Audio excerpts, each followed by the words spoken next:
ゆうくんには、よそ見してほしくないの。予備選挙を通過したんです。しかも、不透明な予算をすんなり深夜に東雲候補。Aujourd'hui, nous allons faire un récapitulatif de la série animée Love, Élection and Chocolate. Épisode 5, Mifuyu et Yuki sont dans la salle du club avec Shisato. Ils font leur numéro d'amour comique et passent aux choses sérieuses. Shisato semble préoccupée par l'idée de faire le discours à Mifuyu, mais elle est d'accord pour que Yuki se tienne tranquille. Yuki se met donc au travail pour préparer ses délicieux petits pains et Mifuyu commence à écrire le discours de Yuki. Seulement, elle semble avoir ouvert 2 documents Word et écrit sur le côté une histoire d'amour entre elle et Yuki. Yuki et Mifuyu entament une conversation naturelle sur la façon dont Mifuyu doit rembourser Shisato pour tout ce qu'elle a fait pour elle. En effet, Mifuyu était une fille malade et a manqué une année d'école à cause d'une opération chirurgicale. Cela signifie que lorsqu'elle est retournée à l'école, elle avait 1 an de plus que tous ses camarades de classe, ce qui n'est pas une bonne nouvelle pour la ville japonaise. Shisato était la seule à la traiter comme une égale et elle doit donc rembourser sa dette. Yuki sourit et continue à travailler sur ses rouleaux. Mifuyu dit à Yuki qu'elle veut que lui et Shisato soient ensemble et Yuki répond qu'il voit Shisato à sa manière. Yum vient parler de la crème de Yuki, ce qui met les 2 parties mal à l'aise.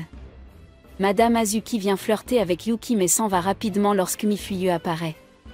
Nozomi arrive pour être ennuyeuse et demander à manger les petits pains que Yuki a du mal à préparer. Isara arrive pour donner aux téléspectateurs la dose quotidienne de 10 School Really Suck, cette école est vraiment nulle. Chaque candidat à la présidence du conseil des élèves se voit assigner un élève de l'aide financière comme esclave. Incroyable, non? Isara et Yuki sont heureux qu'elle lui ait été assignée jusqu'à ce que Mifuyu devienne un peu jalouse. Ou protecteur. Yuki est également interviewé par une journaliste au hasard, mais tout le monde est plus préoccupé par la prononciation de son nom que par l'exactitude des faits. Le jour de l'élection primaire arrive enfin et l'événement ressemble plus à une convention d'anime, avec des stands colorés et des articles de personnages. Shisato a autorisé ses amis à vendre leurs figurines et leurs mangas sur leur stand.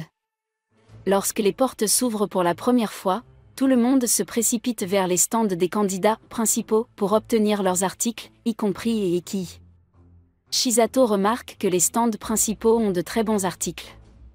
Yuki remarque qu'il a oublié son discours et Mifuyu court en imprimer un autre. En tant que personne spéciale, elle imprime accidentellement son histoire d'amour avec Yuki. Elle la met dans son sac pour la détruire plus tard. Alors que la foule s'amasse, les gens commencent à se diriger vers le stand du snack club. Ils distribuent des bâtonnets de Y-Aoi et des rouleaux de gâteaux.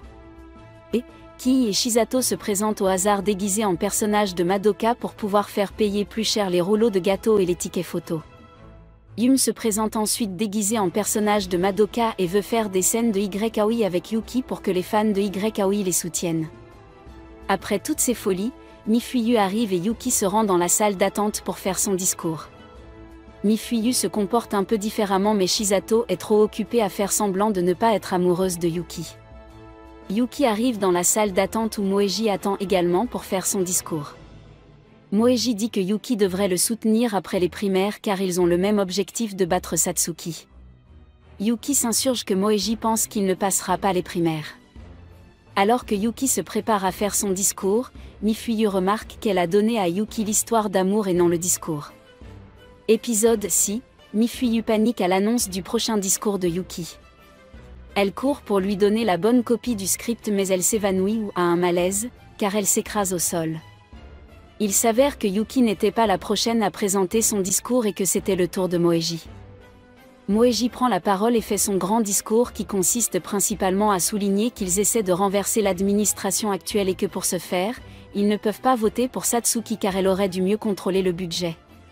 En sortant de scène, Moeji tente de parler à Yuki mais celui-ci est trop énervé pour l'écouter. Satsuki monte sur scène pour faire son discours alors que Mifuyu se réveille et court dramatiquement pour donner à Yuki son discours correct. Satsuki dit en substance qu'il y a plus qu'il n'y paraît et qu'elle va planifier à long terme. Yuki prend le temps de lire les premières lignes de son discours et se rend compte qu'il s'agit d'une lettre d'amour de Mifuyu. Mais il part tout de même sur scène avec les papiers en question, alors que Mifuyu le rate de peu. Yuki monte sur scène et manque de se casser le nez en tombant. Les papiers s'éparpillent et Yuki saigne de partout. Les gens regardent, choqués, Yuki qui se met à rire. Il s'enduit de sang et prononce un discours sur le fait qu'il se bat pour protéger son club et que si d'autres personnes vivent la même chose, il faut voter pour lui. Yuki s'évanouit ensuite et ne se souvient plus de ce qu'il a dit. Mifuyu réussit à retrouver son histoire d'amour et tout va bien dans le monde. Alors que Yuki revient à lui, le journaliste de l'autre jour passe à l'antenne dans la salle du club et annonce qu'il émettra depuis leur salle. Tout le monde sur le campus regarde le journaliste principal de l'école diffuser toutes les mises à jour et autres informations concernant les votes. Isara est là pour encourager Yuki et tous les autres se relaient pour être nerveux et savoir combien de votes il faudra à Yuki pour passer à la véritable élection. On craint également que si un quatrième candidat obtient suffisamment de voix, Yuki n'aura aucune chance car il y aura 2 indépendants. Tout le monde regarde les mises à jour et calcule les chiffres, ce qui donne lieu à de nombreux reportages stupides et passionnants. Bientôt, les résultats définitifs tombent. Yuki a obtenu suffisamment de voix pour passer à l'étape suivante et le quatrième candidat a perdu de justesse.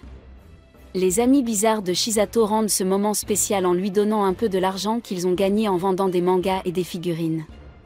Ailleurs dans l'école, Yakumo s'inquiète un peu car quelqu'un a fait en sorte que le quatrième candidat obtienne beaucoup de voix. Épisode 7. Yuki et Shizato disent bonne nuit à Visara et à Mifuyu. Shizato demande si elle et Yuki peuvent s'arrêter à la supérette. Yuki mange la moitié de la barre et Shizato donne l'autre moitié à une image floue sur un bureau. Le lendemain, tout le snack club, Visara et Yakumo viennent dans la salle du club pour fêter la victoire de Yuki. Après les YYS, Yakumo analyse les chiffres pour l'ensemble du groupe. Alors qu'il semble évident que Yuki n'a obtenu que 600 votes, Yakumo montre que les 600 votes de Yuki sont réels alors que Satsuki et Moeji n'ont pas tous ces votes. Sur 6000 élèves, il y a 3000 votes réellement en jeu. Yuki doit faire comme Satsuki et se proclamer révolutionnaire, mais il ne sera cru que s'il n'est pas soutenu par un grand parti. Tout le monde s'attelle à diverses tâches.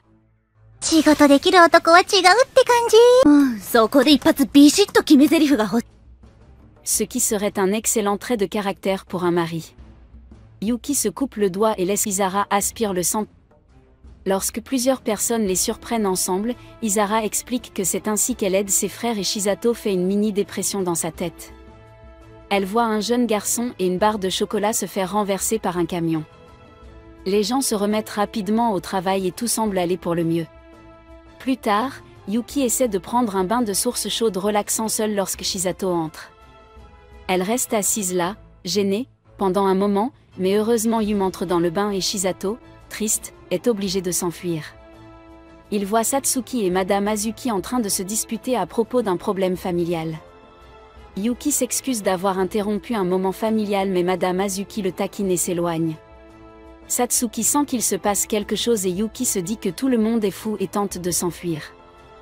Mais il se réfugie dans une chambre avec Yum, car la moitié de l'école abrite les filles et l'autre moitié les garçons. Yum est un gros dormeur avec 4 538 473 réveils mais il est triste de ne pas avoir son oreiller. Il se blottit contre Yuki et s'endort sur lui. Plus tard dans la nuit, Yuki doit murmurer des choses effrayantes à Yum pour qu'il aille aux toilettes. Après avoir utilisé les toilettes, Yuki trouve Madame Azuki dehors, ivre comme une moufette. Après s'être fait forcer la main, Yuki emmène Madame Azuki là où se trouvent les filles. Yuki tente de retourner de son côté de l'école mais des filles l'attrapent au hasard, ce qui le conduit à la folie. Satsuki entend ce qui se passe et parvient à cacher Yuki à temps. Elle décide de croire l'histoire de Yuki à propos de sa sœur ivre, mais veut tout de même une compensation pour avoir aidé Yuki. Elle veut savoir quel genre de relation Yuki entretient avec sa sœur et si elles se sont vraiment embrassées. Yuki affirme qu'elles se sont embrassées mais que Madame Azuki était ivre. Satsuki décide que Yuki s'inquiète de ce que fait sa sœur quand elle est ivre et que Yuki ne peut pas s'en empêcher. Satsuki enlève sa veste et s'assoit sur le lit avec un air suggestif. Épisode 8, Yuki et Satsuki discutent de choses très spéciales dans la chambre de Satsuki. Naturellement, ils jouent au shogi. Yuki ne semble pas très doué pour ce jeu et Satsuki sourit. D'autres filles sont toujours à la recherche de Yuki et Satsuki leur donne des conseils sur ce que Yuki peut faire. Ce qui mène à la troisième option, rester dans la chambre avec Satsuki et continuer à jouer au shogi. Satsuki mentionne que Yuki a encore embrassé Azuki et Yuki se sent mal à l'aise. Satsuki parle de sa triste vie de famille et du fait qu'un jour Azuki s'est coupé de la famille et a déménagé dès que possible. Yuki se laisse entraîner à découvrir ce qui est arrivé à Azuki. Satsuki entraîne Azuki hors des chambres réservées aux filles et décide qu'elle va découvrir ce qui se passera si elle embrasse Yuki. Azuki choisit ce moment pour revenir et faire l'imbécile. L'instant gâché, Yuki retourne dans la salle du club où le sujet est le pervers qui s'est introduit dans la partie de l'école réservée aux filles. Yuki en rit mais Shizato semble contrarié. Au bout d'un moment, Nozomi déclare « On a assez travaillé, il faut s'amuser ». Tout le monde est d'accord avec elle et elle a fabriqué une machine qui les aidera dans leur marche du courage autour de l'école. Shizato se retrouve avec Yuki mais s'énerve quand d'autres filles crient et inquiètent Yuki. Elle essaie de se mettre en danger pour que Yuki puisse s'inquiéter pour elle, mais cela ne se passe pas très bien. Yuki demande pourquoi Shizato agit bizarrement ces derniers temps et elle laisse entendre qu'elle est amoureuse de lui. Yuki l'aime aussi mais pas de façon romantique. Azuki et Slavizara les rattrapent et Shizato s'en va bouleversé. Yuki a l'occasion de se baigner dans les sources d'eau chaude mais trouve ensuite Azuki presque ivre. Il tente de lui poser des questions sur sa vie de famille, ce qui pousse Azuki à appeler Satsuki et à la défier en duel de shogi pour obtenir la main de Yuki et peut-être des informations sur les raisons pour lesquelles elle a quitté sa famille. Alors que la partie se déroule dans la chambre de Satsuki, Azuki raconte à Yuki que la mère de Satsuki était la maîtresse et qu'elle a épousé leur père après la mort de sa mère. Azuki sourit et dit que c'est une bonne chose que Satsuki soit né après, car être l'enfant d'une maîtresse, ça craint. Malgré ses larmes, Satsuki continue de jouer au jeu sans plateau et Azuki riposte. Azuki décide de se saouler et de raconter une histoire à Yuki pendant que Satsuki se calme.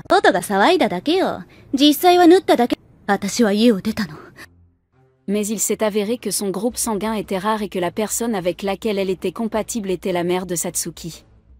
Satsuki et Azuki ont la même mère et Azuki est l'enfant de la maîtresse. Apparemment, le père était un vrai salaud et a ramené le bébé Azuki à la maison pour rendre la famille heureuse. Azuki se demande si sa mère la détestait mais elle ne se souvient que des bons moments. On lui a dit la vérité quand elle était adolescente et tout à coup sa famille heureuse s'est effondrée mentalement. Elle pensait que c'était à cause de sa belle-mère et de sa demi-sœur, mais l'idée que tout le monde était vraiment apparenté et le lui cacher était trop forte. Si elle acceptait que tout le monde soit lié par le sang et qu'ils puissent avoir une famille heureuse, cela signifierait que sa mère ne signifierait plus rien et ce serait vraiment triste. Azuki choisit donc d'être contrariée et amère. Satsuki se met à pleurer et serre sa grande sœur dans ses bras. C'est un moment triste mais peut-être aussi un moment heureux. Ailleurs sur le campus, Yakumo est informé des aventures de Yuki dans la chambre de Satsuki. Les subordonnés semblent inquiets mais Yakumo ne pense pas que Satsuki utilisera cela contre Yuki et qu'il devrait se concentrer sur d'autres choses. Et c'est tout pour aujourd'hui. Si vous avez aimé le récapitulatif et que vous voulez plus de récapitulatifs comme celui-ci, pensez à vous abonner à notre chaîne.